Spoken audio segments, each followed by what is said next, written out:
I'm going to be talking to you about the power of animation and its advantages. So, who are pushed and what do we do? Well, most of our friends tend to think we spend a lot of our time doing this, but I'm convinced that our mums think we spend most of our time doing cartoon drawings, and society tends to think we just make really cool animations like this.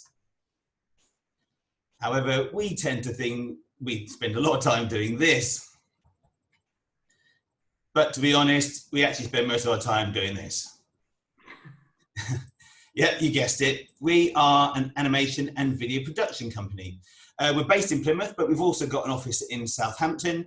We've been going for about 15 years, and the burning question everyone asks us is, how did you come up with your name? There is a story behind that, of course. I used to work for ITV for about 10 years. And then in 2005, I sadly had to take redundancy as they were relocating the Plymouth office to Bristol. Now, I like Plymouth, but I also like being with my wife a lot more. So we decided to stay in Plymouth, and we were pushed into starting Pushed. There you go. It's a nice, straightforward story. So we've got some great clients that we work with. Here's an array of their sort of logos. I'm going to quickly play you a show reel just to show you kind of the variety of work that we do. So here we go.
So why use animation at all? Well, fundamentally, there are 6 reasons to use animation.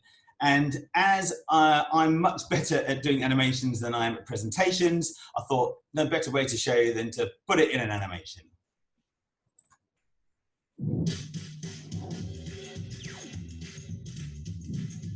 Six reasons to use animation. Reason 1, it's more engaging. There's something about animation that grabs our attention, and not just as children either. It's literally more engaging because of what you can do with it. Reason 2, it's more visual. The written word is processed 60,000 times slower in the brain than an image. So imagine the lasting impact you have when you make the images move. Reason 3, it stimulates the brain more. Animation actually stimulates both sides of the brain, which means that no matter how complex the message is, the viewer is going to remember 58% more of it than reading the equivalent in text. Reason 4, it simplifies a message. Animation is great at turning a complex message into an easily understood one. This particularly makes it an unsurpassed tool when used in training and explainer videos. Reason 5, it retains attention. When viewers see an animation on a web page, they stick around 100% longer. On e-commerce websites, it's now a known fact that 90% of customers have reported that this helps with making purchasing decisions. Reason 6, it's cost-effective. In comparison to other formats, animation is cost-effective and incredibly versatile. It can easily be adapted for different audiences, easily edited, easily extended, and easily built upon to suit any demographic. So there you have it. Animation is clearly a very powerful tool to have in your business arsenal. For more information, please drop us a line. We love a new challenge. So you're sitting there now going, yep, that's lovely. This is great. Can you just make me one, please? Yes, it's that horrible word, just. It's used very flippantly in everyday life. I'm sure you all hear it too. Can you just make me a cup of tea? Can you just build me a space rocket? There are several steps to making an animation. And of course, what better way to explain it to you than in an animation? If you've ever wondered how we just make an animation, well, there are 7 steps we take to creating a masterpiece. Step 1, just taking the brief. We love a good natter, so we'll talk with you loads so that we completely understand your brief. Step 2, just writing the script. We'll work with you to write a meaningful script that will bring your story to life. Step 3, just creating the style. We lock ourselves in a dark room until one of us comes up with an amazing idea for the style and look of your animation. Step 4, just making a storyboard. We get out our pencils and sketch up each individual frame of the sequence, so you will have a clue as to how your animation will work. Step 5, just building the animation. This is where the first level of magic happens. Every element of your animation is brought to life, and if you're very good, we'll occasionally send you little snippets to tease you as to how it's looking. Step 6, just adding a professional voiceover, music and sound effects. This is where the second level of magic happens. We wave our dubbing sweet wand over your animation to give it the finishing sparkle it deserves. Step 7, just delivering the final product. Yes, we've made it. You'll now be in possession of one of our masterpieces. And as you know, we like a natter, so we quite often pop over for a cuppa to talk through how everything went. Just make sure you've got some bourbons.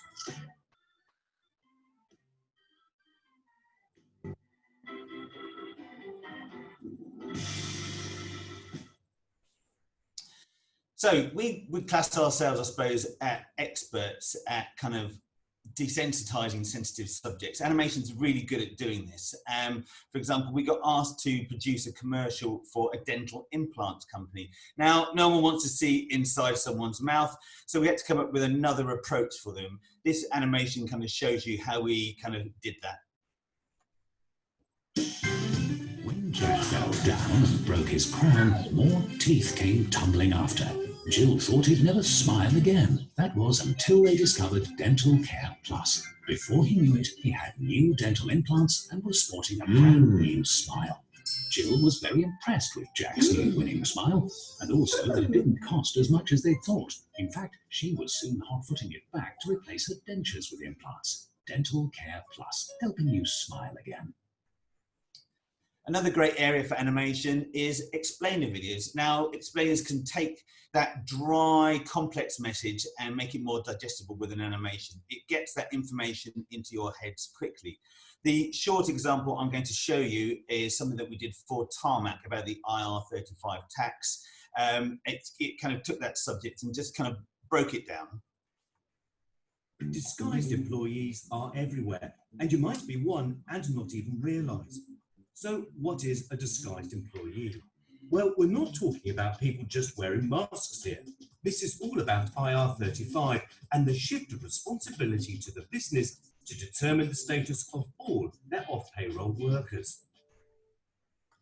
Another great area for animation is TV commercials, TV adverts. Because the animations are so adaptable, this makes them very cost effective to update and reuse assets, which means that obviously you get a better value on your investment. The example I'm going to show you is a commercial we made for Beacon Electoral, a local company down here, and they've been reusing those assets to make further commercials from this first one. Make sure you don't miss the Beacon Electrical Big Winter Sale. Incredible savings on big brand names, online and in store, like this Indesit washing machine. Was $299, now just $199. Our expert staff are always happy to help. And with our in-house installation service and free rapid delivery service, why shop anywhere else? The Beacon Electrical Big Winter Sale, now on. Local expert service with internet prices. And the final area I'm going to talk about is conveying lots of information. Now, one of the clients that we have is the National Trust, and they asked us if we could actually make an animation about one of their properties and condense 400 years of history down into something more manageable. We got it down into 3.5 minutes. It's an animation about Saltram House. I think we did quite well. It's all hand drawn. I'm going to play you again just a small snippet of that. The idea with the animation as well was to kind of appeal from ages 8 to 80. So it's got kind of that all-round kind of attraction.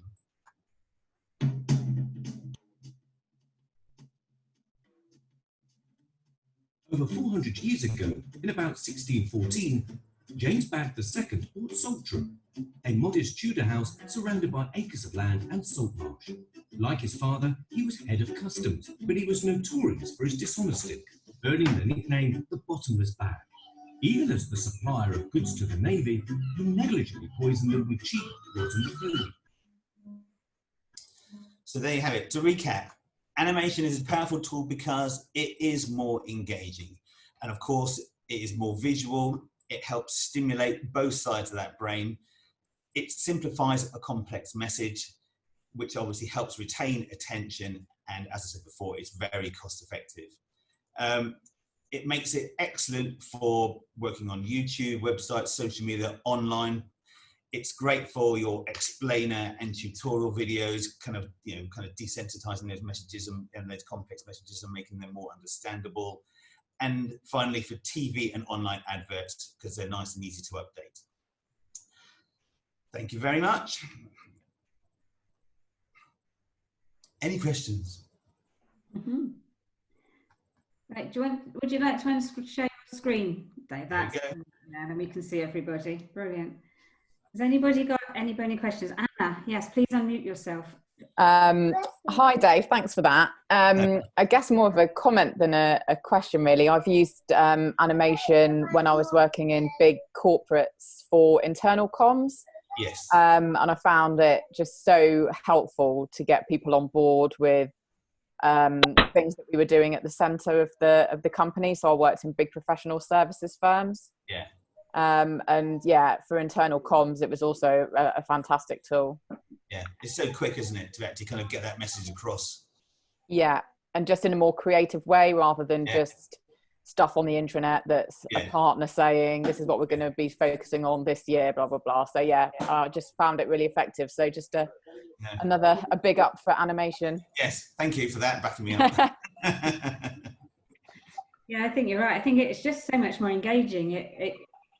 You know, you can look at scripts, and especially if you see a slide on a presentation like this, you tend to read it through, and then your mind's taking you in other directions. When you've got movement there, it's constantly engaged with what's going on the screen.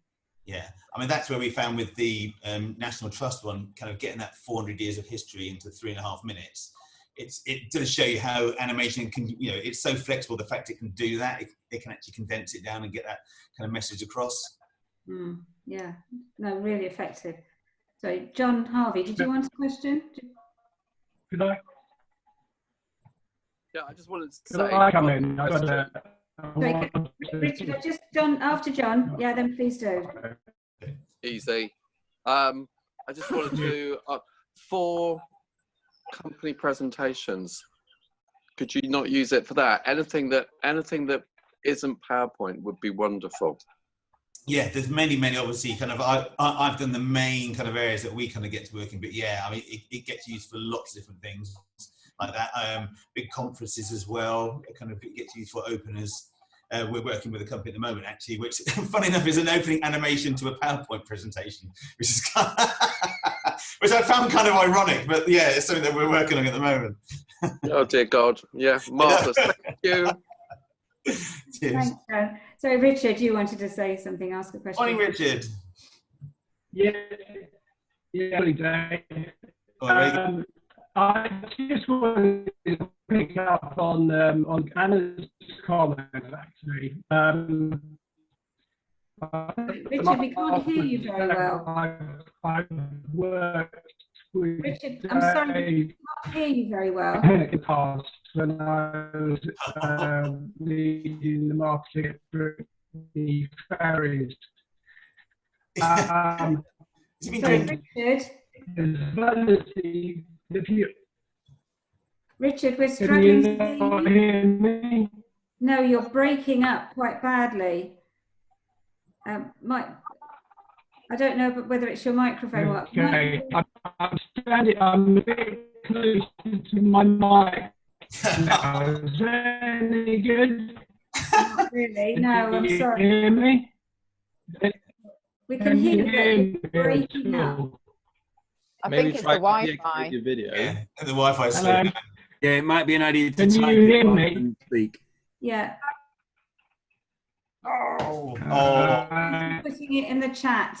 If you can put it in the chat, and then I'm sure Dave will be able to answer your question. Okay. Any like? No, I'm sorry, it's no better at all. Any like now? Is that any better? No. No. Yeah. Wait if you can hear me. He's on mute. Can't hear you at all. No. All right. I'll send you a chat. Yeah, Oh, please. now it's clear. Don't worry. Right, we'll go on to Jackie then. Jackie, you had your hand up. Yeah, Dave and Karen, I was just going to say that anybody who can explain. Hold on, Richard's still in the background. Anybody who can explain IR35 is doing a really good job. So that's a really easy way, isn't it? Because that's very complex for people to get their heads around and how that works. It was interesting actually, because when we worked on that project, it was a classic example of actually some of the legislation changed halfway through we were making it. So we had to update the animation while making the animation. So of course, if we'd been doing a filming project, you'd have had to go back out, refilm it, start all over again. But we had to take a chunk at the middle. So that's why they did it in animation. It was such a perfect tool to use for it. Yeah, brilliant. Yeah, that's great. No, thank you, Jackie. Yeah, Steve Aspinall. Hi, Dave. First of all, I just want to say that Saltram animation is fantastic. Anybody who hasn't seen the whole lot of it, it really is well worth a look. Oh, you're very kind. The question I had was, we're seeing more and more TV commercials now, which are animation as opposed to video. Statistically, is animation more engaging than video? Yeah, that's an interesting question. It's certainly more adaptable than video. I think visual moving images are engaging. I think you can do more with an animation as opposed to video. I think that's where the advantage comes in. I think both are engaging. I think because of the adaptability of an animation and what you can actually do with it. Obviously, you can go to areas that video can't get to. So it's reaching those places that the video can't. So I think they both have an engagement level, but I think you can do more with an animation. Yeah. Okay. Thanks, Dave. That's right. I think, Richard, you put your comment on the chat, and that's similar to what you've just been talking about. So as well as pure video, we've also put animation on video footage. It helps to revitalize and repurpose content. Yes, that's right. We did. Yeah, so we worked with Bristol Ferries and did a lot of commercials for them, and that used very small amounts of animation over the top of it to actually highlight things. So it was great. Again, you know, it adds another level to it. That's what animation can actually do. Brilliant. Has anybody else got a question? Orders. Yep. Ellen. Michael. Quickly, Dave, I think that was brilliant. Really got me intrigued. But you also emphasized how it's not just a little task in itself, that takes obviously not only time, but care and skill. So what, to give me an idea, probably hard to answer, but what sort of do I have to imagine in terms of time frame, costs involved, contributions by, you know, me as a client? How does that there are obviously many factors that kind of affect an animation. It obviously does depend on how long the actual animation is. It depends on kind of the complexity of it. 2D simple hand drawn ones are obviously going to be much quicker than producing, say, a 3D real kind of visual.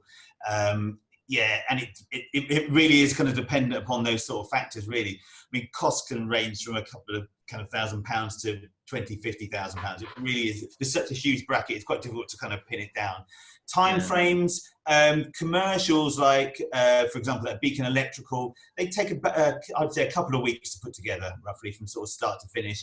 But on top of that, you still then have to go through a clearance process to get that out onto the actual TV channels. So 4 weeks in total normally to get a TV commercial actually to air is a sort of standard time to actually get something like that done. The Saltram animation, that one, for example, at the other end of the scale, that took about 3 months to make. So there were 37 different scenes in that we had to hand draw. So a lot of work went into that. So it's the other end of the scale. Absolutely loved making it. It was like a dream come true to make it. But yeah, so you have got a big range. But we sit down and talk you through it to kind of make sure that we choose the avenue for you that's most cost effective and that, make it work for the client, really. Okay. Yeah. Thanks. You're welcome. I think Vicky had a hand up as well. Yeah, Vicky had a hand up. I saw that. Yeah. Morning, Vicky. I'm the program lead at City College Plymouth for filmmaking. And so actually what I'm kind of thinking of, I'm obviously trying to plan during these current situations. And do you think that we're going to be inundated with things like animation projects because they can be done easily from home? Yes, definitely. I think we've noticed a huge uptake in animation in literally the last few weeks. I've got no idea the reason why, but yeah, all our filming projects kind of ground to a halt for obvious reasons, and animation has suddenly become the forerunner for it, really, because it's much easier to make. It can be made from home. All of our guys now are working from home at the moment, and yet we can still carry on as a business. So yeah, I do see a huge uptake in animation. I think it's the way it will go, for sure. Great, thank you. And I just have something else, like if you could ever support with being like a guest lecturer, would that be of interest to you? Yeah, I've got a great PowerPoint I can use for it. So absolutely. I mean, that's what we want, like definitely PowerPoint. Not joking. Yeah, of course. That would be awesome. Thank you. You're welcome. That'd be great. I know City College and the universities, you rely a lot on business professionals to support your curriculum, which I think is so important. Having come from the skills and work-based learning background myself, I think it's so important to get real skills and that experience and knowledge that comes from actually being in the industry is invaluable to the students. So yeah, I would encourage anybody that can get involved with education to do so. Yeah, and if there is anyone on the chat that thinks actually they could make use of, providing projects for the students or anything, obviously we're in challenging times where we're trying to still keep these students motivated. And so currently I'm in planning hell of how I'm going to deliver the new curriculum for, the creative subjects. So actually, if anyone wants to get in touch, that would be amazing. Yeah, we're going to do the mentoring process as well, which sort of starts. I was chatting to, I think it's Annette last week about that. So I think that's another great thing where the businesses can, owners can come in and help mentor students. Yeah, definitely. I highly recommend it. Thanks for that, Vicky. Brilliant. Jackie, did you have a question? No, it was purely to say, this is just another example of a fantastic Southwest business, isn't it? And a local business that's doing some really amazing work. And Karen and Dave, you must be very proud of what you and the team have created and built. And it's a brilliant thing that you came on here today and showcased it all to all of us, because, it's amazing to see how many very good quality output businesses we've got in this region, and it's something we should all be really proud of and shout about after this. Yeah, no, I totally agree. And it's been nice over the years to see it grow and grow as well. I think, there are some fantastic companies that have sort of stayed down here, and it's great that they have really grown, and we've grown alongside lots of other businesses that use us as well that have kind of started down here. It's been a sort of great place to actually start, really. Yeah, we love it. It's a really good point, Jackie. And I think the Southwest and Plymouth in particular at the moment is a real hub for creative industries. The Plymouth Design Forum, Digital Plymouth, all of those organisations there are an awful lot of small businesses and growing businesses that are going to just develop exponentially out of this lockdown period, because I think the other thing is, as Dave says, you know, you don't have to be in London or Bristol now to have that, to be in that hub, because everything is much more almost global. You could be anywhere in the world and still provide a really good product and service online, particularly in these creative industries. So yeah, that's great. Definitely. I mean, we even had some great news earlier on back in March. We put the Saltram animation forward for the Royal Television Society Awards for animation for the Southwest, and that covers from sort of Bristol all the way down to Penzance. And we've been shortlisted down to the last 3, which is really, really, you know, it's amazing news. We were supposed to find out at the end of March, but obviously then COVID hit, so no one knows yet. But it was great because, I mean, we were up against kind of big boys like Aardman and people like that. So to get shortlisted for the last 3, that's been pretty, you know, that's a big deal for us. So we're still waiting to find out. Well, congratulations on that so far. And we'll fingers crossed for you. Yeah, absolutely. Yeah, brilliant. There's just one more question here from Richard again. As well as the messaging, what kinds of platforms and channels are now being used most by your clients to convey their animation messages? Interesting. Yes, I would say a lot is going out on LinkedIn now. That's very big, and Facebook. Those 2 areas are very big. I think the other one, obviously, because it's a visual platform, is Instagram. We're making quite a lot of little short promos of people that they're popping up on there as well. So those kind of, they're all visual formats, aren't they, really? So they do work a lot with animation. I mean, I'm just going to bring in Sally Parker from Fresh Air Studios, because you do sort of animations, and not quite different to Dave at Pushed, I think. But what sort of channels would you suggest are most popular at the moment? Morning. Very much social media based, I think. I think kind of that's where we're, although obviously intranet is another side that other clients have used, but yeah, no, it seems to be the social media side. Oh dear, we can't hear you, Sally, sorry. Same link as Richard. Obviously. I do know that yesterday there were big problems in Plymouth with BT, and I had a couple of Zoom calls, and people in Plymouth were really struggling. So I don't know whether that's still the case. Yeah. We're all right at the moment, thank God.